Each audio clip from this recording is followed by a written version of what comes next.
তোমাদের শিক্ষার্থীরা, আপনাদের শুভেচ্ছা অভিনন্দন। আপনাদের জন্য আমরা ক্ষুদ্র শুভেচ্ছা নিয়ে আসছি সিপিএইচডির পক্ষ থেকে। আসসালামু আলাইকুম। শ্রীনগরে সিপিএইচডি গ্রুপ অফ কোম্পানি এর প্রতিষ্ঠাতা তরুণ অর্থনীতিবিদ ডক্টর সাইম আমির ফয়সালের পক্ষ থেকে শিক্ষার্থীদের মাঝে খাতা ও কলম বিতরণ করা হয়েছে।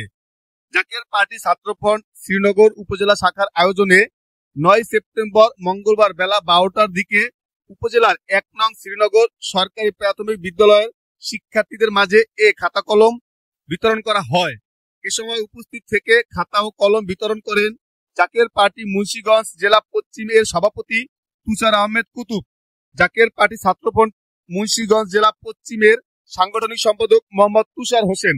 আরো উপস্থিত ছিলেন জাকের পার্টি ছাত্রফ্রন্ট শ্রীনগর উপজেলা সভাপতি সম্রাট খান, উপজেলা মহিলা ফ্রন্ট এর সাধারণ সম্পাদিকা শাহিনুর খাতুন, শিলা, জাকের পার্টি ছাত্রীফ্রন্ট শ্রীনগর উপজেলার রাবেয়া খাতুন, জাকের পার্টি ছাত্রফ্রন্ট শ্রীনগর উপজেলা শাখার প্রচার সম্পাদক মোহাম্মদ শাহিন, তথ্য ও প্রযুক্তি বিষয়ক সম্পাদক ফয়সাল আহমেদ ইয়ামিন, শ্রীনগর সরকারি কলেজ শাখা ছাত্রফ্রন্টের সভাপতি মোহাম্মদ মুসলিম দেওয়ান, তথ্য ও প্রযুক্তি বিষয়ক সম্পাদক মোহাম্মদ আবিব, মোহাম্মদ সোহান ডালি প্রমুখ।